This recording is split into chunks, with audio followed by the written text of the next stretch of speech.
Support Pro Play Games on Patreon. Welcome back to DigiFest Miami. This is day 2, top 16. We've had an amazing day, but only 2 players remain.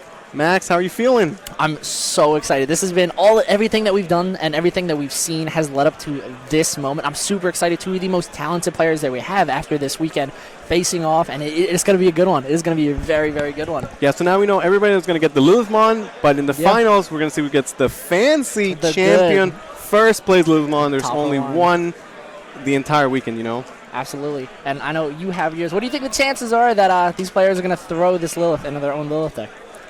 0. Yeah, 0? Yeah, unless you want it's just the biggest flex ever. Oh, of course, you just slam that bad boy would you down? put in your Absolutely. Omnimon in your deck? No, right? No, I got it graded, but when I brought the Omni down, I still hit the slab down because it's a little flex. Yeah, so I'm pretty sure the players are ready. We should be pretty much good to go. Oh, I'm so excited. So let's get jump into this. This is going to be a blue hybrid mirror match. This is the grand finals of DigiFest Miami.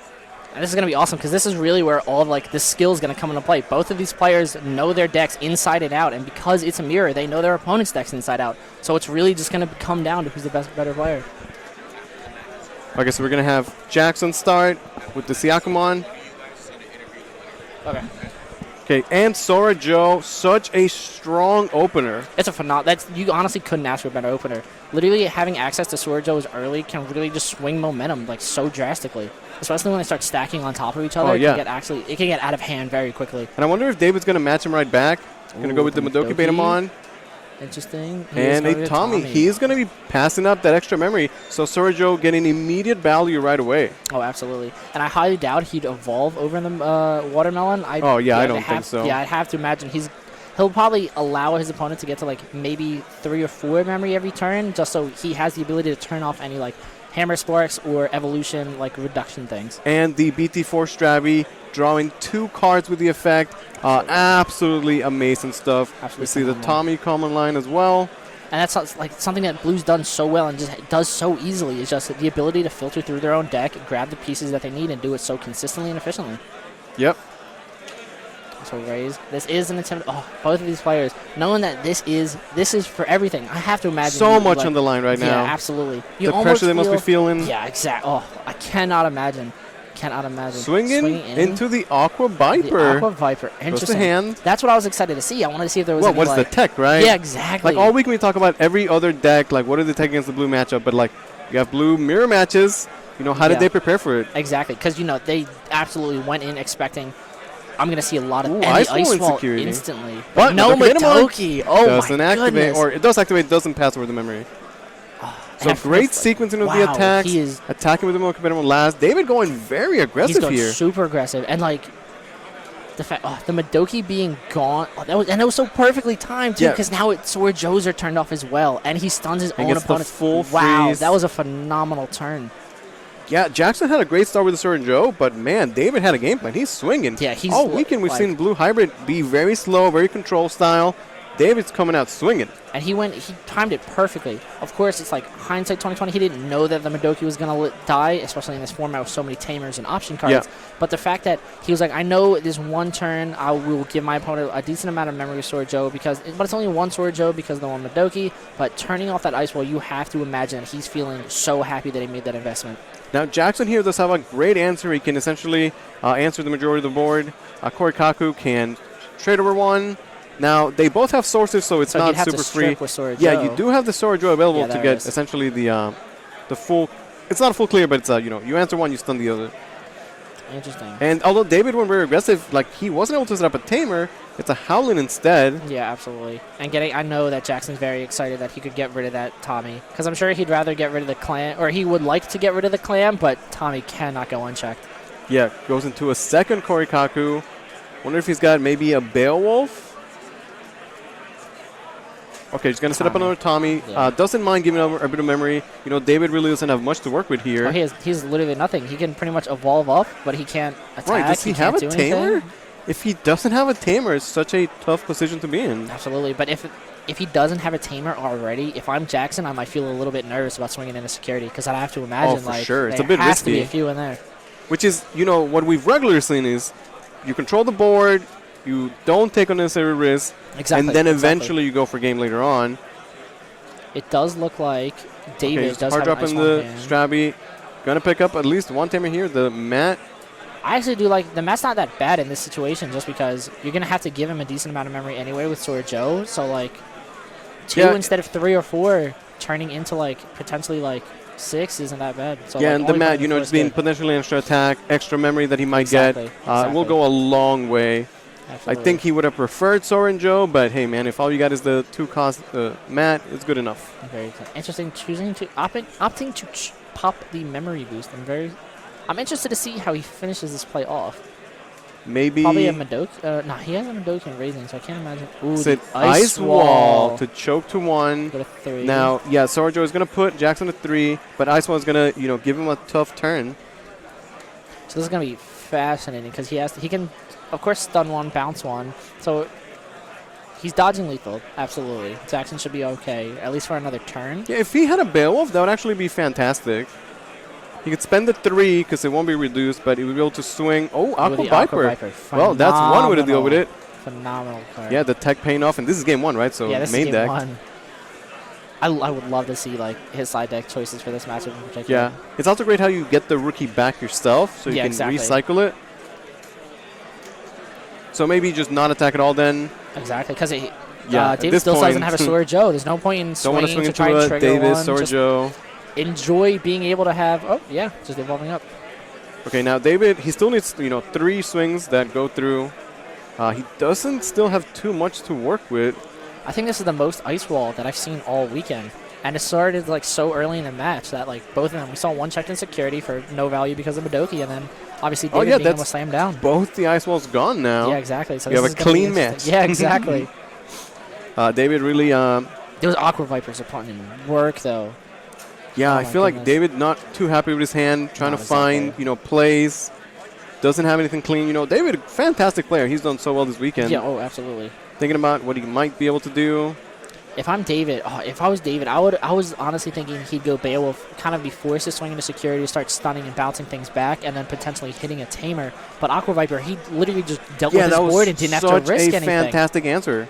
That was actually phenomenal. I cannot wait to see everyone start running Aqua Vipers in their list now. It's so funny how for the blue decks, like they have access to Aqua Viper, but also Trident. We've seen Supreme Cannon do so much work. Yeah, it's phenomenal, and like they're so strong. Blue literally has everything it needs, not only to deal with everything else in the meta, but that's Blue a Strabby that itself. whiffs. Sending the Hammerspark to the bottom, a Boko, no Hybrid, no Tamer for David here, who was already sort of struggling to find pieces. He has to spend 3 to go into Korikaku. He's not going to get a freeze, but at least he doesn't pass over additional Soren Joe memory. Yeah, and it looks like he drew another Howling. Wow, he might...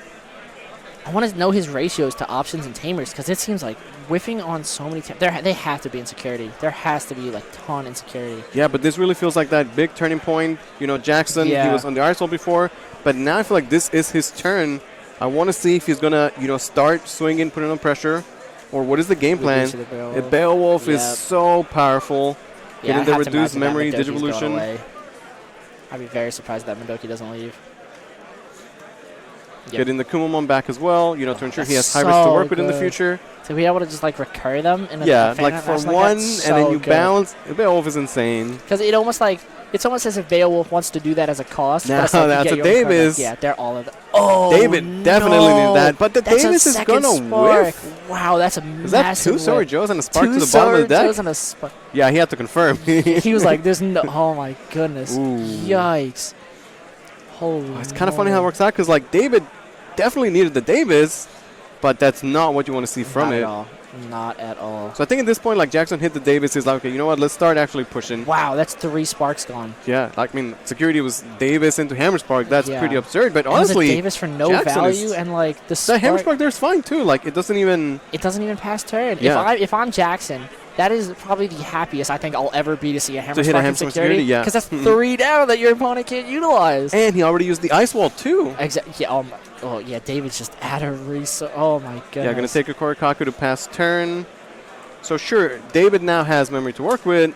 Korikaku's stunned. He still needs those 3 swings. And it looks like Jackson has just sent not an Ice Wall, a Hammerspark of his own to the bottom of the deck.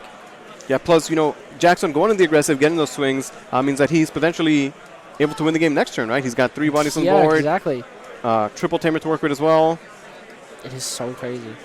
Just the, like, matching the aggression is just absurd. So Korikaku does not get any freeze here. And I just realized Jackson has been totally playing around the Tamer mat because it would have gained him a memory. But he's had sources the entire time. Excellent point. You know, Beowulf would be insane, but Siakamon is there to prevent the discount. So good. It's so relevant, especially in this mirror match.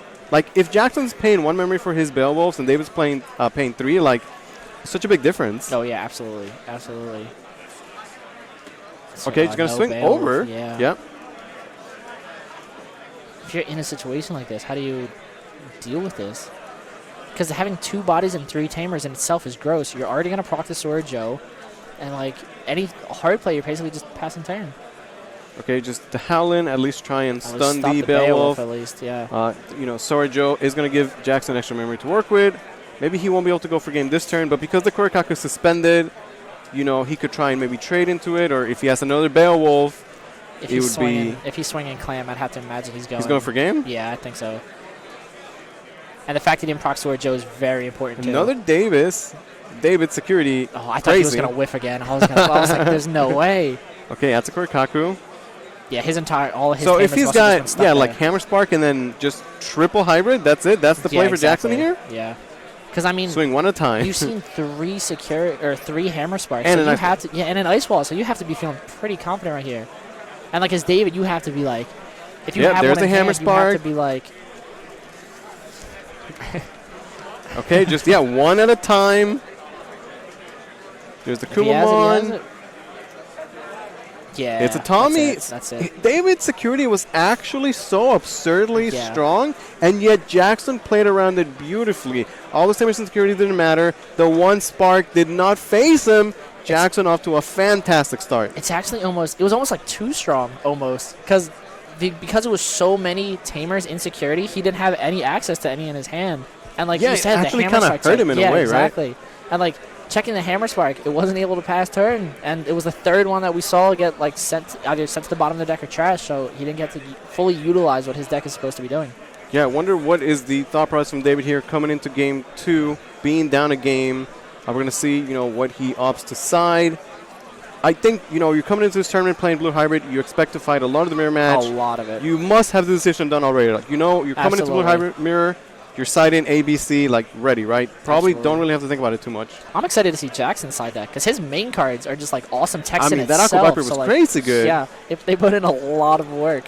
Yeah, and out of all the blue tech cards, I feel like Aqua Viper is the one that I've seen the least. Yeah, absolutely. But it was so good that game. Yeah, they put in obnoxious amounts of work. And it's fascinating because when Jackson played Nobu, I don't think we saw that.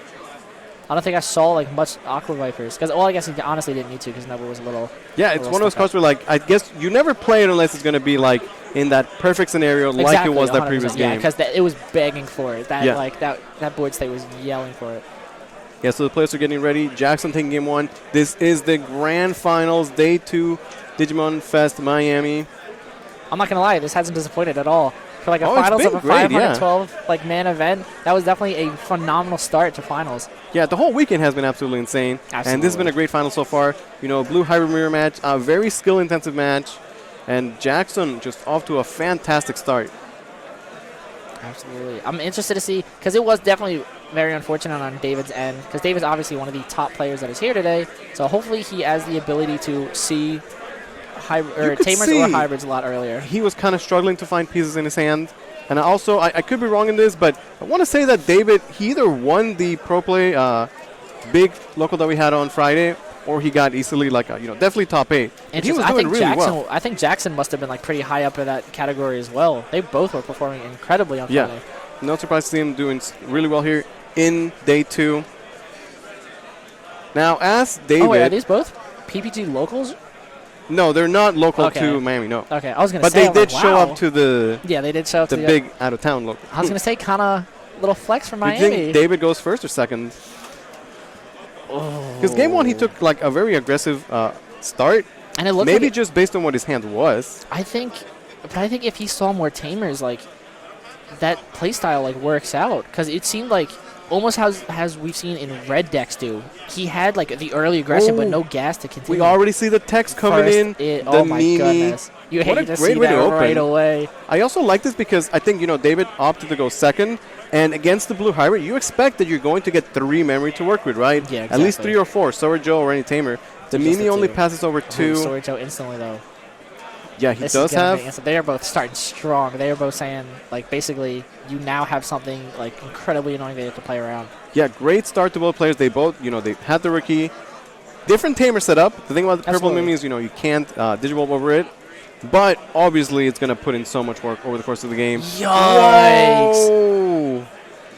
Wow. Man, these Davises are wild.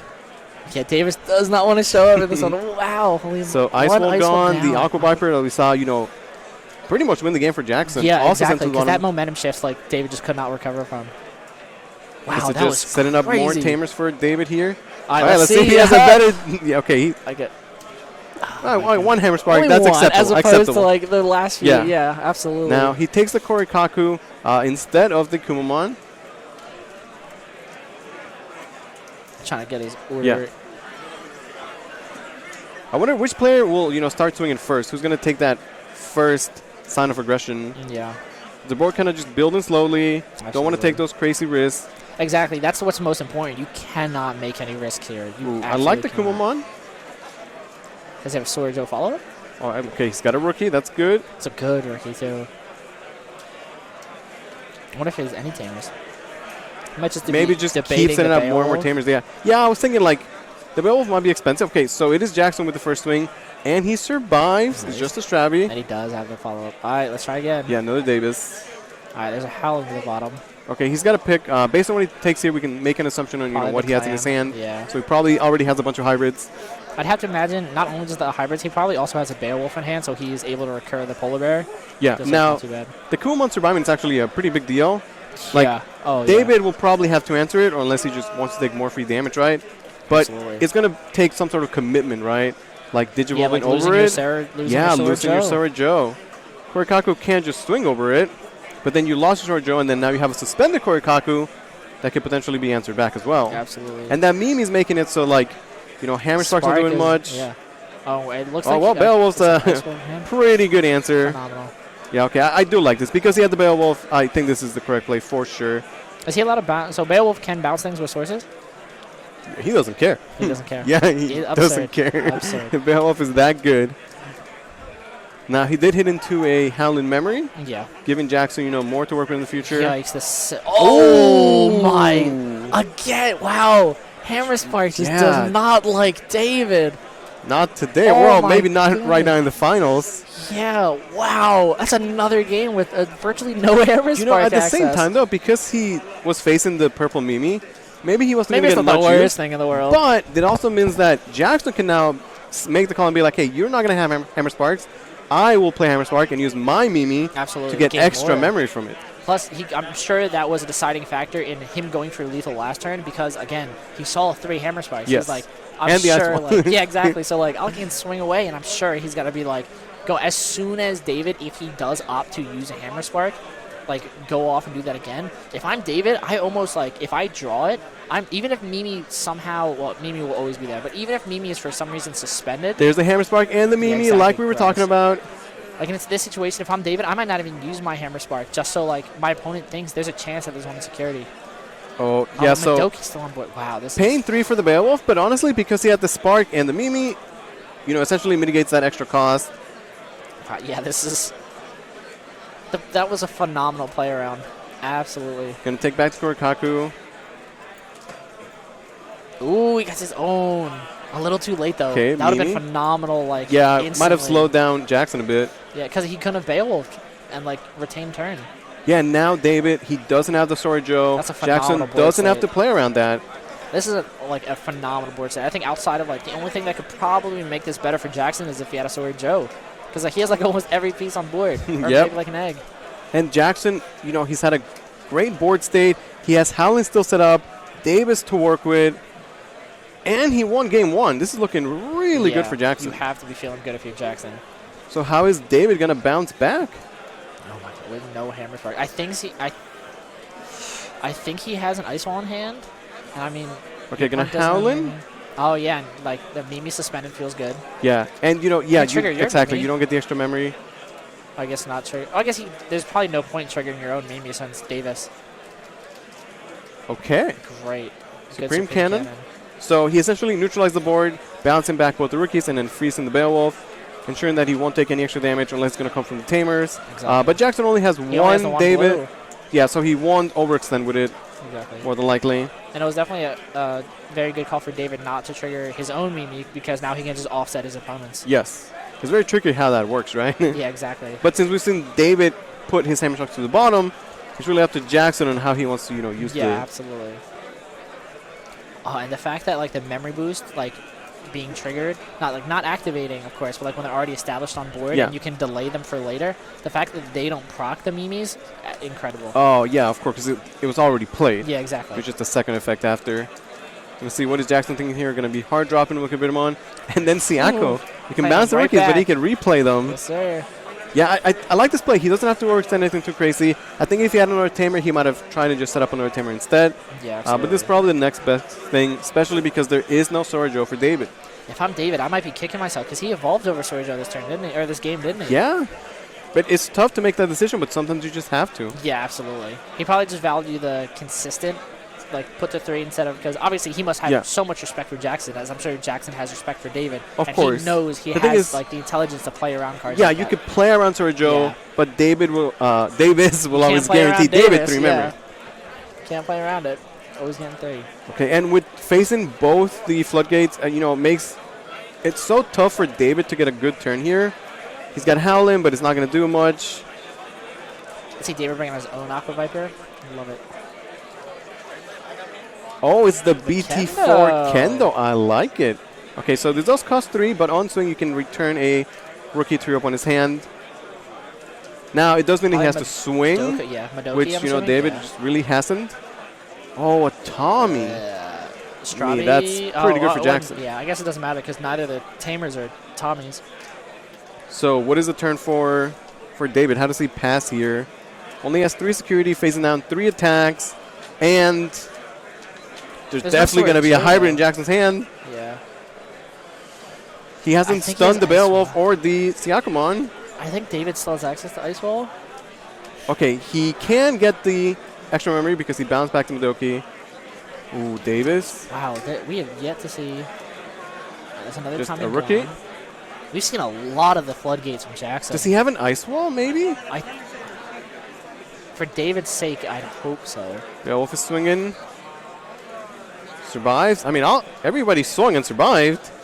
Oh, if he has an Ice Wall and he gets one more turn, then... If Mimi was blue, Dave would be in such prime position. Okay, Kurikaku, freeze 1. Does he have another Kurikaku? Oh, if we saw like an XVmon right here, that would have been crazy. That would have been a wild tech. Oh, it's that like would over be the insane. Strabby and then Hybrod for game. Is it just another he does Kurikaku? have a Sora-Jo in hand, though. Oh, this is such a tense game. David needs to win this. This is Jackson so won intense game 1. and so fast already. Like, we're already at, like, such a defining turn already. It's going to be another Kurikaku getting the double stun. David is fighting for his life. He's staying alive, yeah. And he's succeeding. Okay, now how does he want to pass turn? Oh, my goodness. You only go to 3. You don't have to give him too much. So you want to settle the Sora-Jo? I feel like you'd want Madoki. He's probably doing the Sora-Jo, though. It passes over, that memory 4? boost is scary. Ooh, Siakama. Interesting. Yeah, very to play around, another potential Beowulf, which would be such a good answer to his own board, as Beowulf could, like, swing over the Strabby, bounce back to Kurikaku, or the other way. All right, so you can gain memory. Best he can do is go to 5.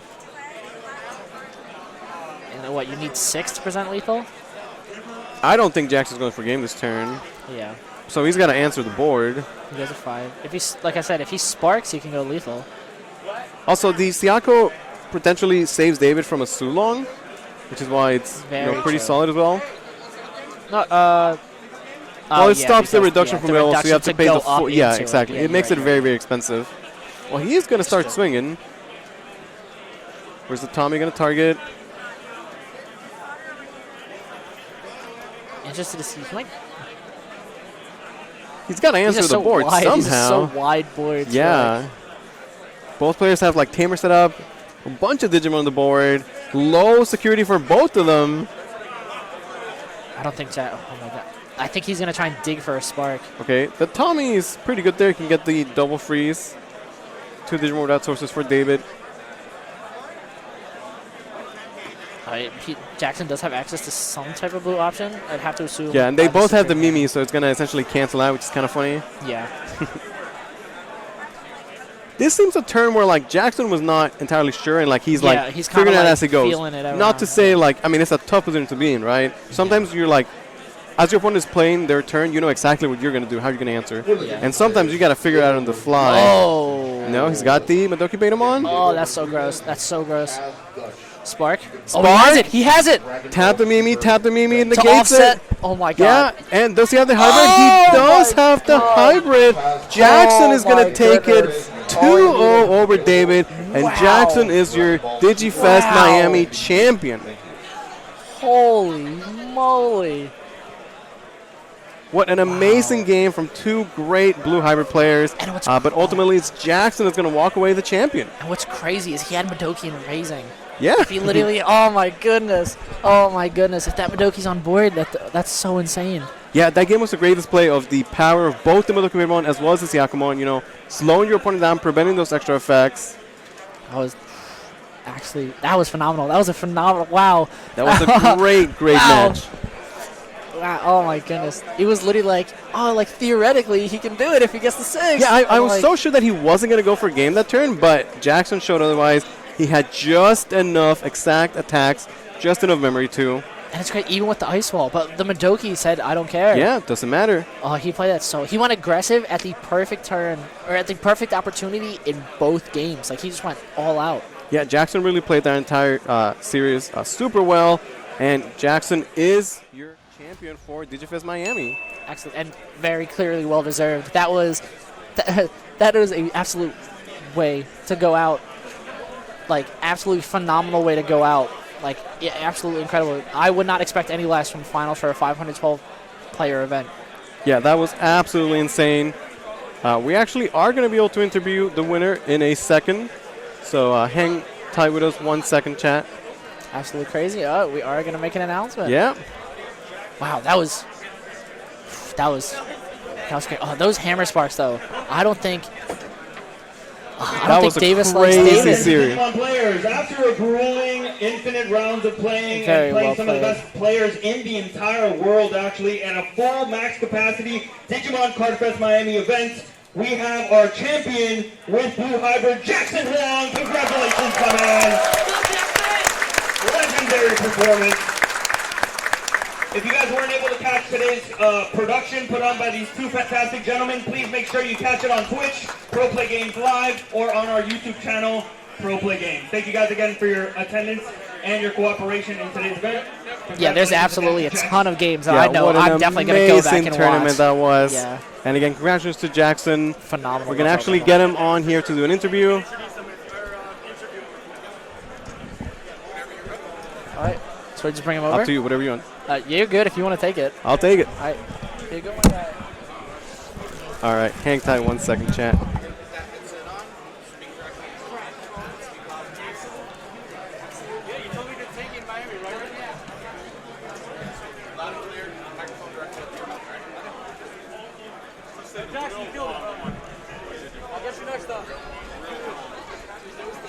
That's it. Mic's on the right? Yes. Just make sure you put it close to your mouth. Like this? Yeah. This way. Yeah. There you go.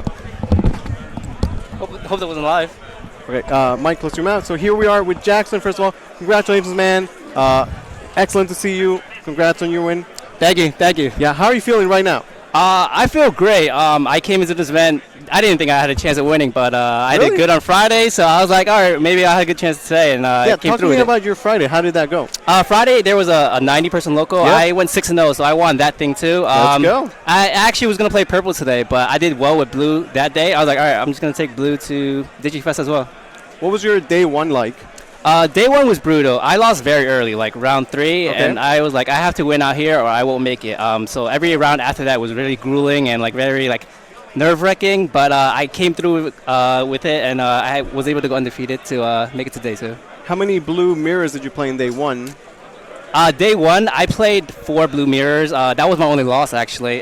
So I went 3-1 on day 1. Day 2, I played against 2 out of 4 matches were blue mirror, I believe. No, 3 out of 4 matches were blue mirror.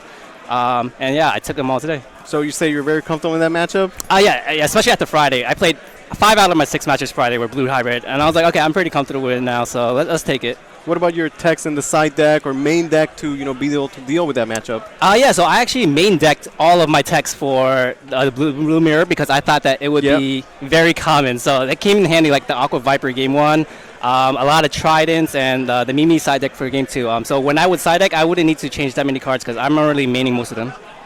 Any plans for the Lilith? Are you going to play it in the deck, hold on to it forever? I'll probably hold on to it. I'm a Lilith player myself. I was going to play Lilith. I played Lilith at Nationals, and I really wanted it. So I thought it would be cool to win a Lilith with a Lilith, but it wasn't meant to be, and I guess I was meant to play blue. Well, once again, congratulations, Jackson. Amazing run. Any final words you want to say to the viewers at home?